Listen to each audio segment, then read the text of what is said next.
Good morning, good afternoon, and good evening, friends.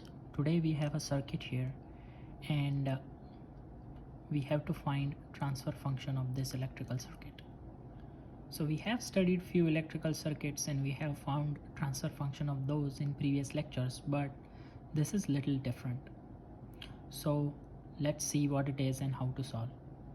So let's understand the circuit first of all. So what is there in this circuit? So this circuit has an input voltage as V1, then it has a resistance R1, it has a capacitor of value C in parallel with resistance, and then we have a resistance R2 exactly parallel for this R1, and then they are marking V2 as the output voltage, right? So how to find a transfer function for electrical circuits like this, right? So what I have done is I have marked different currents here. Like for example, I have marked, first of all, before marking currents, let's assume this as node A and this as node B, right? So now the current entering into node A is, I have marked as I. Current leaving from node A through resistor R1 is I2. Current leaving from node A through capacitor C is I1, and I3 is the current flowing through resistance R2. So to solve these kind of circuits, what we can do, so we know if we write Kirchhoff's current law, right, at node A, what will happen? We can write an expression I is equal to I1 plus I2. Why is that? Because what does Kirchhoff's current law says? Total current entering into a node is equal to total current leaving that particular node. So what are the total currents entering into node A? There is only one branch, which is this, so current is I. How many branches are leaving out of current A? Only two, through this capacitor and resistance, and which are I1 and I2. So that's the reason I have written mathematical equation from Kirchhoff's current law. What is KCL? KCL is basically Kirchhoff's current law. So by that equation or that law, we have I equal to I1 plus I2. Similarly, if I apply Kirchhoff's current law at node B, what will happen? So there are two currents which are entering, I1 and I2, and one is leaving, which is I3. So basically I1 plus I2 is equal to I3. So from equation 1 and 2, we can write I3 is equal to I. Yeah, so once we have everything written down, we have to find a transfer function. What is the definition of transfer function? So transfer function is basically,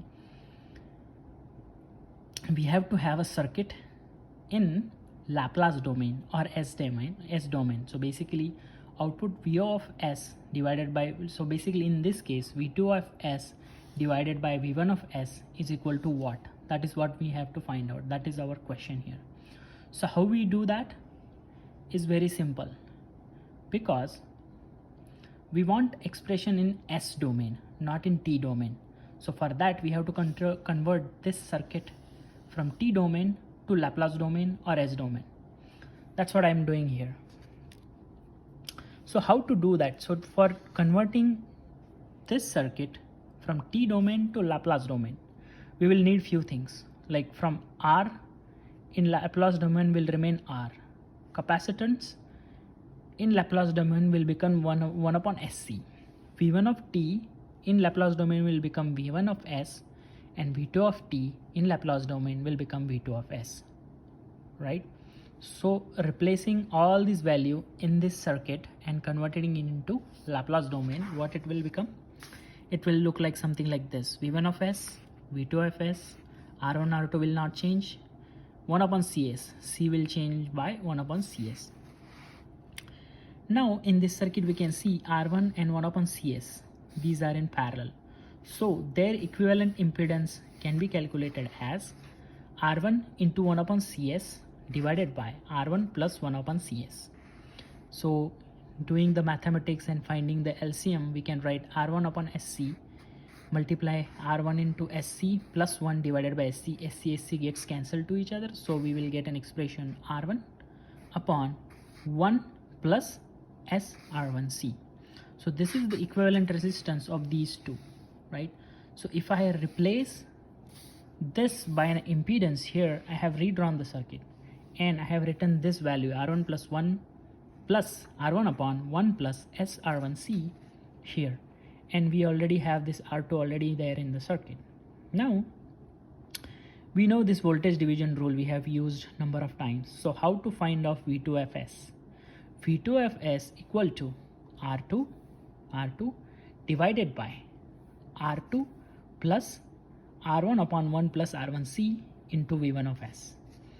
And if we solve this, we have 1 plus SR1C as our LCM, and then we have to multiply by R2 plus SR1 R2C plus R1, and this LCM 1 plus SR1C will go on to the numerator. So that's why this will become R2 into 1 plus SR1C divided by R2 plus SR1 R2C plus R1 into V1 of S.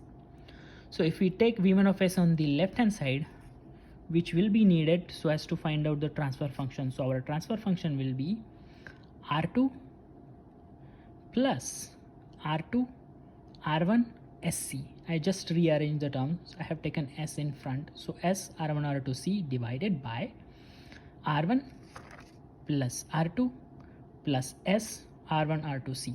So this is our expression for transfer function, or this is the transfer function. This is the transfer function for this circuit. Yeah, so this is the end of this lecture, finding out the transfer function of this circuit. Please let me know if you haven't understood any part of this lecture in comments below. I will try to answer those in the comments, or I will try to create a new video to solve your questions. Thank you and have a great day.